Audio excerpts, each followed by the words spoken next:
Translator's Notes, The Apothecary Diaries Volume 12. A Word and a Prayer. O Lord, do you see us? Hi, and thanks for reading The Apothecary Diaries Volume 12. The Western capital arc may be wrapping up, but it's going to give us one more chance to examine a case study in translation. In this volume, Chu teaches Maomao a line of scripture. In Japanese it goes, Kami yo, watashitachi wo maitimisu ka? Grammatically, the sentence is quite simple, but getting it to sound just right in translation was, as so often, not such an easy matter. Let's start by breaking it down in classic vocabulary list form.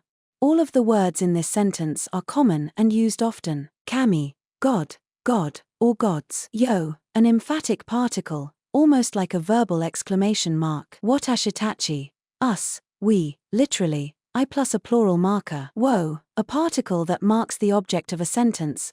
The word that comes before wo is the object of the verb. Might imisu, present progressive, ing, form of the verb miru, to see. Ka, an interrogative particle, similar to a verbal question mark. The rendering of this sentence revolves around two cruxes, the translation of kami and of miru.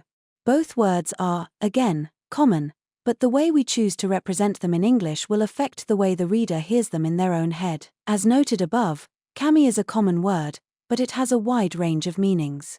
It's often associated with Shinto deities and spirits, but has been appropriated for other traditions. For example, Japanese Christians sometimes refer to God as Kami-sama. Here, the translation team had to draw on their thinking as readers, because the proper rendering of kami in this case is related to what we know of the world of the Apothecary Diaries. We know that the chapel in which Chu and Maomao find themselves is located in the West and that the faith practiced there seems to have come from farther west still, perhaps from Shao or even beyond. To the extent that Li seems to be inspired by at least some elements of ancient China, the lands to its west may correspond with Near Eastern locations like Persia. Which is to say, places with some concept of monotheism, something that might not be native to Li. Based on the variety of religious ceremonies we've seen characters like Jinshi perform. I'm not suggesting that we can pin down exact, real-world parallels for the various countries in the Apothecary Diaries, simply that there's good reason to think that the religion associated with this chapel is a monotheistic one, and hence there are good grounds for translating kami in the singular. Certainly, one could simply use God. We ended up with Lord for a couple of reasons. One was a sense that practitioners of this religion, whatever exactly it is, might prefer to address the deity with a title of honor rather than with the deity's name. God sounds a bit direct, where Lord has a more respectful tone. The other reason was a meta-consideration. However we translated this line, for English readers, especially those in the US, it was always going to flirt with sounding like the title of Judy Blume's cultural touchstone of a young adult novel, Are You There, God? It's Me, Margaret. Choosing Lord instead of God helped diminish this resemblance at least a little. What about miru, then? In Japanese, miru is the basic verb of vision. It corresponds to a wide range of English words including look, see, and watch, among others. Here it's in the present progressive, indicating a continuing action. Hence the first thing that came into my mind was Are you watching us? A more natural progressive construction in English than, say, Are you seeing us? Or even Are you looking at us?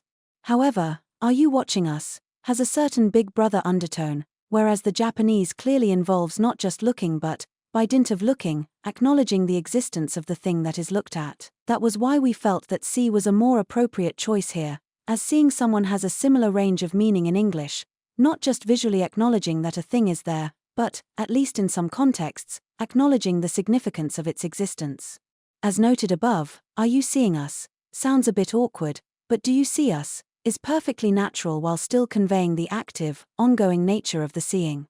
Finally, we chose to capitalize you as a way of emphasizing the possibly monotheistic character of this faith. This is purely a hint to the reader, of course, as in principle, the capital Y doesn't sound any different than Y when spoken aloud. So it was that we arrived at our translation. O Lord, do you see us?